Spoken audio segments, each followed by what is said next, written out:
3. How he started on his journey.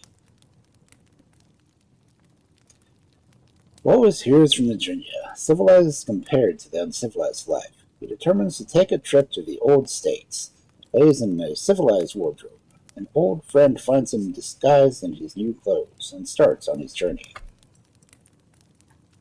Some years after the Mexican War, a stranger stopped at my ranch one night and gave me a letter which he said the postmaster at San Antonio had requested him to deliver. I opened it and found that it was one of my relatives in Virginia, advising me to come there at once, as my presence was necessary in the division of an estate of which I was one of the heirs. I have never been back to the States since I left Virginia in 1837, and made up my mind at once that I would go, not so much for the purpose of securing what property I might be entitled to, as to see how people managed to live in those old countries, without the excitement of an occasional Indian fight or a scrimmage with the Mexicans, or even a tussle with a bear now and then to keep their blood in circulation.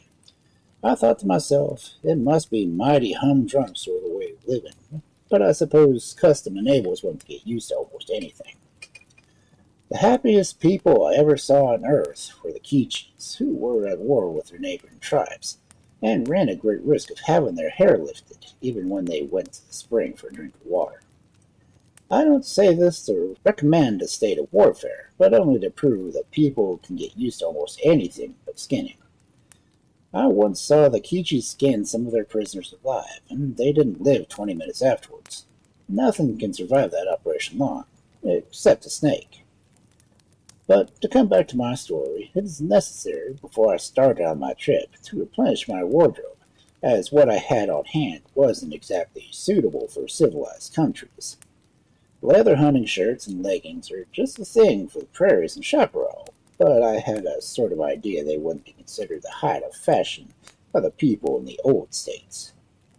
I had a splendid suit of buckskin given me by my old friend Bapishna Bahuit, which means Little Blue Whistling Thunder, in the Tonkawa language, made of skins of the bighorn, and rigged off with buffalo tags with little copper bells that jingled musically as I walked along. When I was dressed up in them, I had my coonskin cap on with its tail hanging down behind.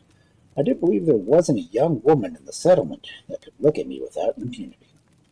But even that, I concluded, wouldn't be exactly the thing for my travels, so the next day I got on my horse and rode into San Antonio to supply myself with such articles as I required. A city friend, who was posted in the fashions, went around with me to the shops and bought me such things as he said I would want: a stovepipe hat, a coat and pantaloons, and a pair of patent leather boots that were as slick and shiny as the darky's face after dinner of a fat possum, and a pair of gloves that I never wore but once, for they choked my hands so that they made me a little short-winded. He bought me also a number of other little traps, combs, brushes, a two-story trunk to hold them all. A day or two after I made my purchases, I thought it advisable to wring myself out in the toggery, so as to get used to the little hang before I started on my journey.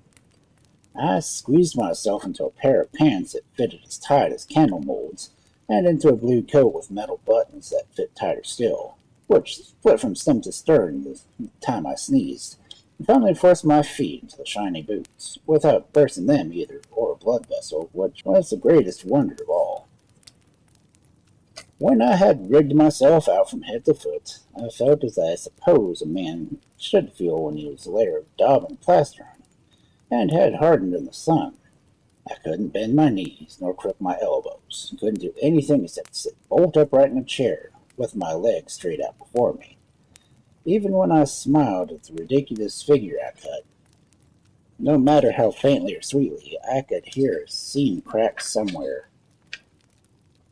If the shanty were caught fire just then, I would have been roasted to certainty before I could have made my retreat.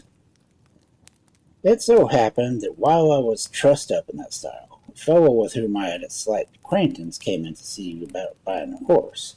I asked him to take a seat, which he did, all the time staring at me in a way that convinced me that he didn't know me. At length he inquired if Bigfoot was at home. I laughed outright at the expense of 2 buttons and rent my pants, And then he recognized me at once. "Ah, Bigfoot," he said.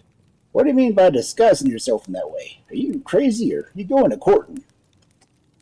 "Neither," I replied. "I'm tired of tending stock and fighting Indians, and intend to play the gentleman for a while. As a commencement of my new career, I have bought this suit of store clothes on tick, which I am trying to see how I am feeling in.